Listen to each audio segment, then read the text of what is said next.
Yan. Yan po yung sasakyan niya. Yan si Julio sa kanyang sasakyan na Balayan, stroller. balayan. Kayo si Balayan, kayong dalawa Halika. Buti sa akin lagi akong nakabidyo. O, sige na. Tingin na kita ito. Hello. Tingin na kita ito. Kay Papa Jim. Papa Jim. Yes. Oh, gwapo niya, oh. Ayan, sa stroller siya eh. Yung gumalagalo. Sana wag mong ilagay yung kamay mo, makikita ni nanay at tatay. Ay, para makita nila.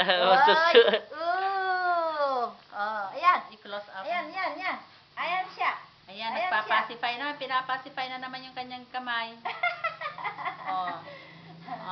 Ayan. Yes. Ayan si EJ. Tinan mo yung anak nyo, yung gawa sa Qatar. Ang laki-laki na. Ayan, nanay, tatay, huwag kayong iiyak. Malaki na po ako. Kamu na, anak ko. Dito ako sa stroller minsan natutulog. Kamu na, anak ko.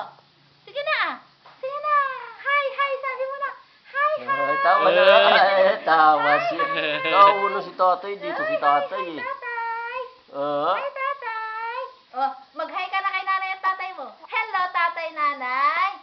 Ano gawa nyo dyan? Kamu na, anak. Sige na. Yan. Nagdede na po. Nagdede na sa kamay. Yan. EJ! Ako, EJ! Nakasakay sa stroller niya si EJ. Nagnut-nut manen ni EJ. Alisin mo muna, ah. Alis muna yung muna. kamay mo. No, kay Papa Jim, oh. Sino? Tingin na kay Papa Jim. Uy. Ya. Ang luwang ng ilong mo, oh. EJ. Galit to. Galit ka ah. Galit ka Yung lumulukso sana na gumagano, no?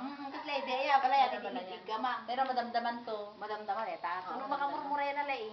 Ano una pa makamurmura eh. Gamin na pilit lang leta, nangag na lago ni tayo. Iso nga nag-read. Ayan. Dapat leta pasado alas 11 gawin nila eh. Ah. Diretso nung matulog na. Pero hang nagwala, hindi pimanaw kami. Naturog hindi na balayan.